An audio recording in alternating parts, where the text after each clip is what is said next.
नबी करीम सल्लल्लाहु अलैहि वसल्लम ने फरमाया, एक शख्स सहरा में जा रहा था। उसने बादल के अंदर से आवाज़ सुनी, ए बादल, फलां नाम लेकर के बाग को सैराब कर दो।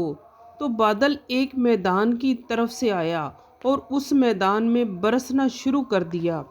फिर देखा कि इस मैदान में से एक नाली के ज़रिए पानी ने चलना शुरू कर दिया। आगे देखा एक आदमी कस्सी लिए खड़ा है और वो पानी अपने बाग को लगा रहा है। उस आने वाले ने पूछा, ए अल्लाह के बंदे, तेरा नाम क्या है? बाग वाले ने अपना नाम बताया। फिर पूछा कि तूने मेरा नाम क्यों पूछा है? उस आने वाले ने कहा, मैंने बादल के अंदर से तेरा नाम सुना था। बादल को हुक्म दिया गया था कि फलां के बाग को सैराब कर। उस हुक्म पर बादल चला और मैदान में आकर बरसा। पानी इस नाली के ज़रिए तेरे बाग में पहुंच गया है। तू ये बता कि तेरा किरदार क्या है?